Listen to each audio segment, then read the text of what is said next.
Patriot groups or Christian patriot groups are what we all used to call militias back in the 1990s.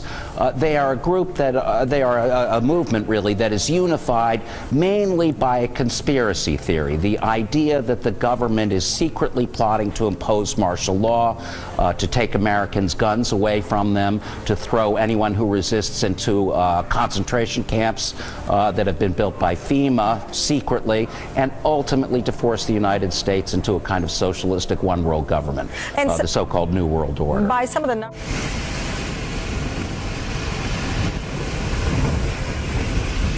Coming across the military vehicles here in West Eugene, just off of River Road.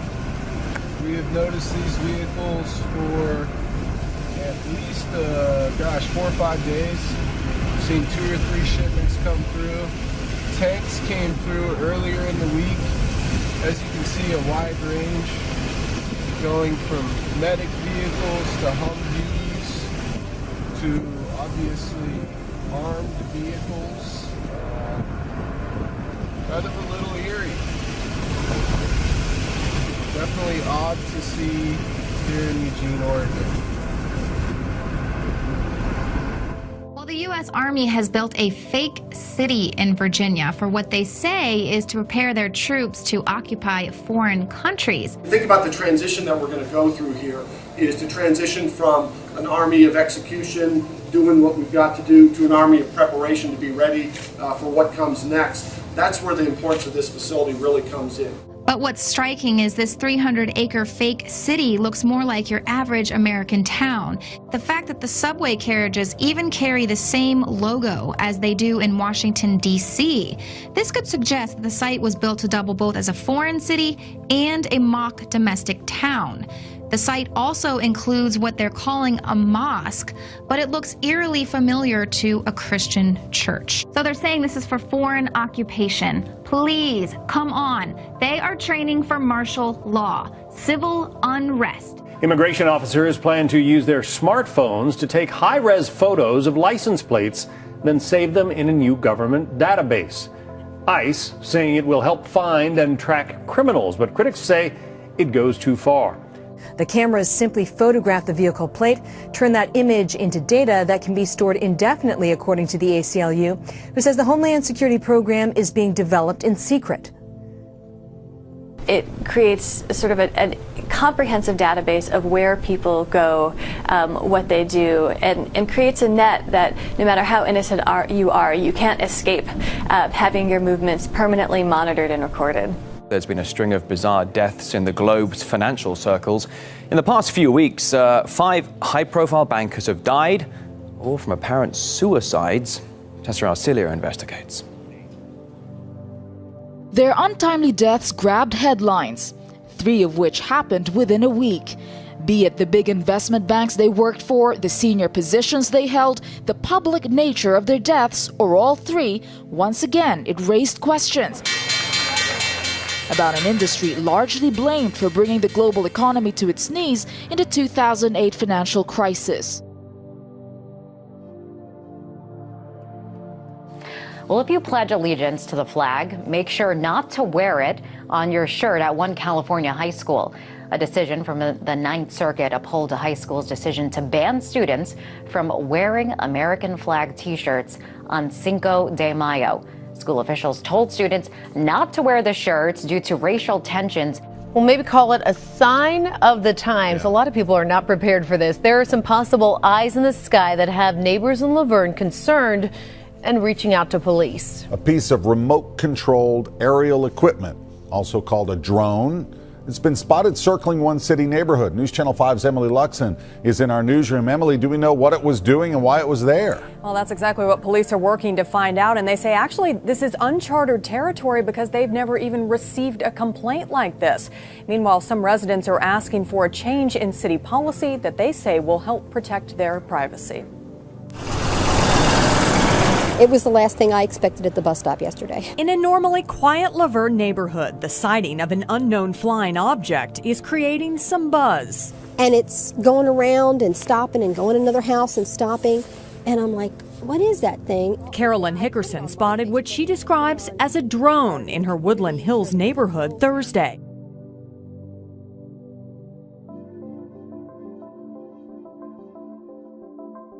Bibles in hotel rooms, that's standard practice in the U.S., but it wouldn't be anymore if one left-wing radical atheist group has their way. The Freedom From Religion Foundation received a complaint about what they call, quote, religious propaganda on state property at Iowa State University's Memorial Union Hotel. They then lobbied the director of the union until he agreed to remove all the Bibles from his rooms effective March the 1st. Safety is the reason behind a new policy at Tennessee State University. News Channel 5's Andrea Klein-Thomas sat down with administrators. She joins us live from the university with more on how it works. Andrea. Well, Vicki, many companies, just like our own, require every employee to have a photo ID. Well, that's no different here at TSU, but administrators say that the photo ID may keep students and staff safe.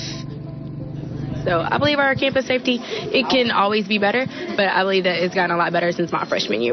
It's already difficult for students to get around campus without identification. A new policy has students and staff lining the halls at the campus police department. Each one is required to get new identification. That's starting on March 1st.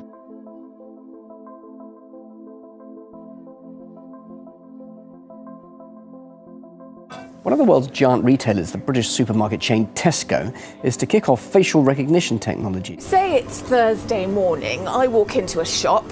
In it, all the usual stuff, plus a special camera that scans my face. It recognises that I'm female and aged between 30 and 45. If you think that's something out of a futuristic movie, think again. It's what's happening now. Supreme Court issued a ruling that will allow police to search a home without a warrant when two occupants disagree about allowing the cops inside. And the resident who refused access is arrested.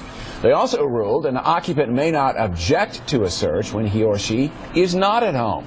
Of Connecticut, where there are reports that tens of thousands of gun owners are refusing to register their firearms under a new law in what some are now calling a massive act of civil disobedience. Trace Gallagher has that story. Trace?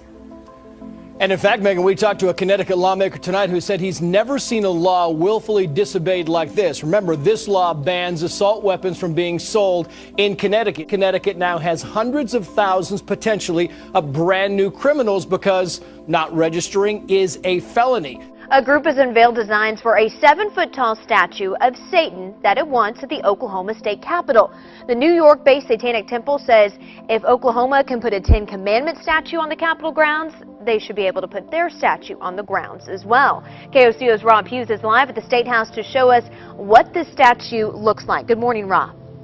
Katie, good morning. And that statue they want put right next to the Ten Commandments here at the state capitol. The statue will be a symbol of Satan as a goat. It's designed for children to sit on it, take pictures with it, and the group wants it to go right here outside the state capitol, right next to the Ten Commandments monument. When the news now, prosecutors are painting a sadistic picture of an alleged teen killer. They say 17-year-old Jose Reyes convinced a friend to kidnap and brutally murder a teenage girl in order to help him sell his soul to the devil. Growing tensions around the world, from the Middle East, where Iran could shift the balance of power with nuclear weapons, to Asia, where China is growing more nationalistic by the day and bullying its neighbors.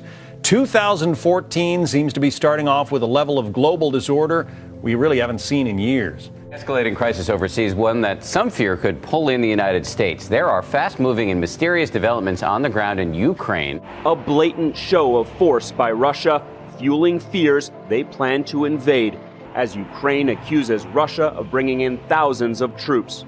Crimea did not support the uprising in the capital, Kiev, and many here would like to see it become part of Russia. Book called Perfect Ending: Why Your Eternal Future Matters Today.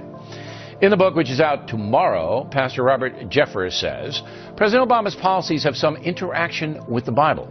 With us now is the pastor. All right, the first issue is Obamacare.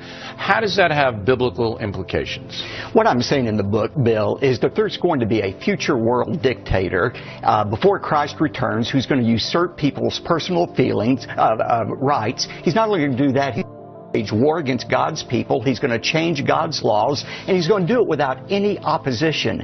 And my question was, how is he going to be able to pull that off? And my thesis is people will have been conditioned long before the Antichrist comes to accept governmental overreach. And that's what you're seeing with President Obama. Okay. Now, for right those now. who don't know the Bible, this is based on what? Walk us through how you reached that conclusion that there's going to be a powerful leader, not necessarily in the United States, right? That's right. It could be anyone. Right. Who's then going to kind of galvanize the world in warfare against religious people. There is going to be a world dictator. Daniel chapter 7 in the Old Testament talks about it. Revelation chapter 13 in the Bible talks about it as well. And as you pointed out, Bill, he's not only going to usurp people's personal freedoms, he's going to wage war against God's own people. He's going to seek to change God's moral law.